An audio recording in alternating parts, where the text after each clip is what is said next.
Hello there everybody, this is Graham, also known as the Collector 75, and welcome back to another Transformers review. Well, for this review, I'm going to do a Fansproject Causality THUNDERSHRED. I got this through the post the other day, and I wasn't originally going to do a video on this because I thought 1,000 people will. But I wanted to because he's actually a really fantastic figure.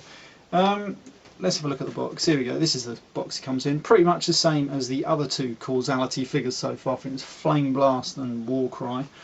But this is a brilliant. Whereas the other two you probably wouldn't want to bother with, especially if you had the first two releases of those two figures. But this is obviously one of the not Insecticons, but it clearly is, of course. And if you don't have this figure, you really should pick it up because it is a fantastic figure. It does come with its own storyline, pretty much like most of the other Fansproject's toys do. A bit strange, but it's quite cool.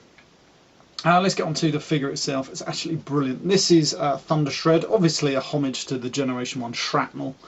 And as you can see, he's a stag beetle. It looks fantastic, and it's a good size as well. This is definitely almost like, probably a bit bigger than a normal deluxe class toy. And it's really, really good. It's got a good bit of weight behind it, tight joints. That is one of my minor quibbles with it. The joints, especially the ball joints, are so tight. You try and move it and it does feel like you're going to break it, but better than that, and it's flopping all over the fucking place. But yeah, so anyway, he's a stag beetle, as you can see. He's got his little 6 legs there. They're all on ball joints. One of these is a tiny bit loose, but the others are brilliant. But yeah, I love it how they've done like a little cockpit on the front there that I'm just going to get in too close on there. I'll put my own little Decepticon sign on it. Don't know if it's going to pick that out too well. I'm trying to, there it is, there. You can see it. I'm going to put a couple on the sides and everything. Yeah, just because obviously they don't come with none for copyright reasons and everything. But fantastic figure. You can put these mandibles how you want them. Pretty much like that, because they're all on ball joints as well. No, they're not on ball joints, but they are on slidey sort of joints, whatever you want to call them, so you can have them open like that. Brilliant. I can't wait for the other two figures of these. Right, anyway, let's get on to transforming it, because it's got a fairly simple transformation. I've probably forgotten it right about now. Right, so we're going to start off with moving these legs out, because they're just sort of tabbed in. You can see it's on a little rotational joint there, but they're just sort of tabbed in, and you just rotate them out like that. Once you get them out, you can move them in, and like again, they're quite, you don't want to move them all that way. Something like that. Anyway, so you get them there, and then what are we going to do next? We're going to take this cockpit section, we're just going to untab it from there, and then that is on a ball joint, as you can see, and you're going to rotate it while it's around there, and then bring it down to the back, and that will just easily flop down there somewhere, like that. And as you can see, it's revealed his little robot head, and that is my other tiny minor quibble with it. It's got a very tiny robot head, and does it look like shrapnel? Not really, but then again, I suppose it's not supposed to be. So, right. So then after that, it's pretty much straightforward from here on in. We've got a disconnect.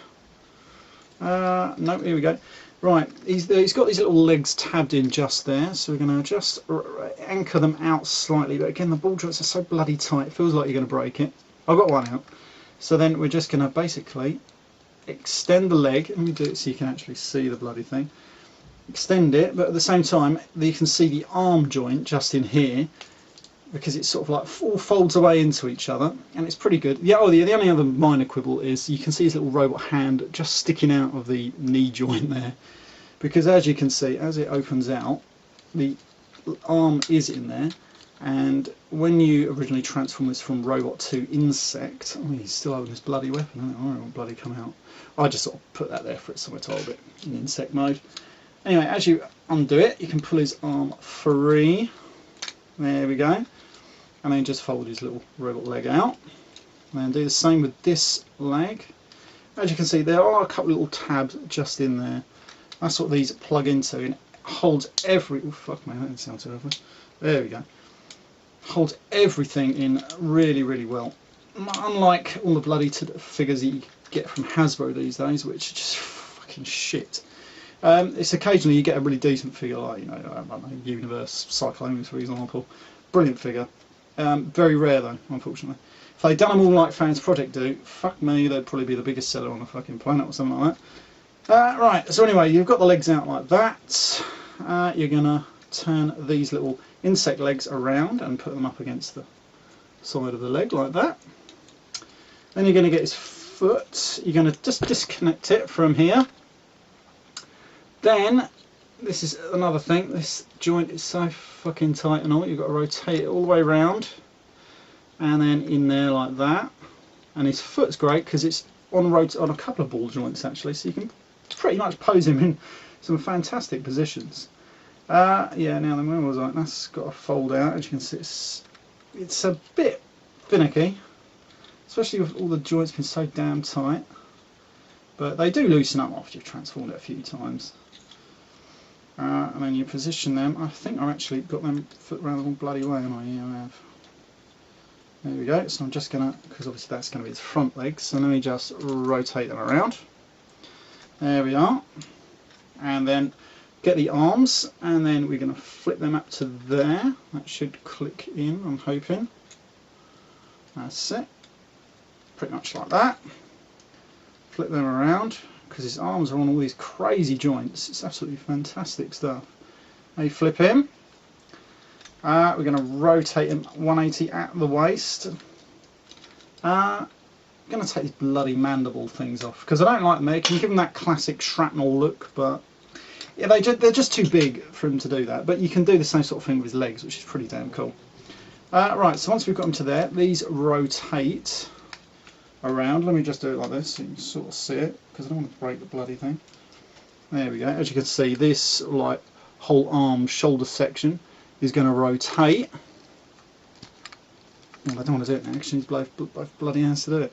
There you go. You can sort of see him rotating. There we go. As you can see, his arms up there now. And then you just straighten out the arms, and there we have it. Right, so you're going to put that back down to the mat. I don't think that goes all the way down. Yeah. What I like to do with the legs is just anchor them, like I say, up into that position. So it gives him like sort of like shrapnel look, and I'll just do the other one the same. I'll do it behind there like that. And that is him in robot mode. It's not, like I say, the most complicated transformation, because obviously it is based on the original Generation 1 shrapnel. And that one didn't sadly have a bad hard transformation.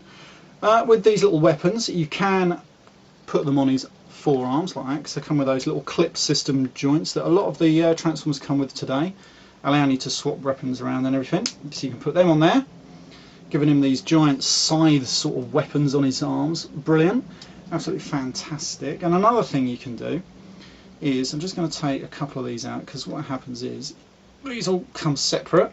I can get them out. There we go. I'm going to take them out, put them down for 1 second, and of course these all disconnect and everything. Do the same with this one.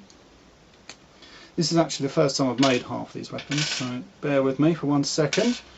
You're going to take this little purple bit, you're going to put the end of the blade in there like that, and like that. You're going to put them in there,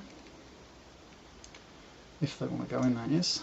And then you come back to his forearms, and then we're going to stick them on there, like that. And then that just sort of folds into there like that. This one's already connected still on his arm, and this little bit is just sliding about everywhere. That goes in there. No, it don't. It falls on the floor and knocks everything over. Anyway, that goes in there, like so. Bloody hell, I don't want to go in there, does it? Oh, there goes the other one. Oh, bloody finicky things. Anyway, right, so that's going to go in there. There we go. And so now he's got a couple of like Predator fucking blades on his arms. Pretty damn good. So you're going to put him down there, and then he comes with this little weird, I don't know what you want to call it, sickle weapon? Sickle? I don't know, who knows. But it's like a spinny bladey type thing. Like a Death Star. With the old samurais use and everything like that. Anyway, so you put that in there, it forms this sort of bladed weapon. And it comes with a little tab just in there that you can hold in his hand. Like so, giving him like a little throwy melee weapon. Which is pretty good. And then it also can pin onto his back, because he's got a little hole just in the back there. Just fit in there, so you can have a nice little storage area for it. You can stick the weapon right on his back there. Giving him like a little storage area for it. And then you're left with this guy, and he is a fantastic figure. Like I say, it's about, like I say, just chunky, deluxe-sized figure toy. Absolutely brilliant. Like I say, he just looks great. And he's got articulation everywhere. He's got it ball joint on the elbow, ball joint up here with another strange joint. Hands will rotate. Brilliant. He's got plenty of articulation. The feet are on ball joints. The hips are on ball joints if you can get them to move, because this one doesn't really want to do it. The head is on a ball joint. It can look up, down, you name it. It can look everywhere. Tiny bit small though, but it just looks absolutely fantastic. I can't wait to get the other two. Well, the last two Causality figures, the other two Insecticons, or not Insecticons as they're called. But definitely get him, because he is fantastic. He's a great figure. Definitely. I was a little bit dubious about actually getting this guy, and I've just had 35 quid, because it cost me 35 quid, which is damn good for the figure itself, really. Yeah, I was a little bit dubious, but I've had 35 quid spare, so I thought I'll get it, and then when it come, I thought, wow, bloody hell, this is a great figure. And in insect mode, it just looks fantastic as well. So definitely, you cannot go wrong with this. Absolutely brilliant. Yeah, right, that's about it. This has been Graham, the Collect 75, and I'll see you all next time. Bye for now.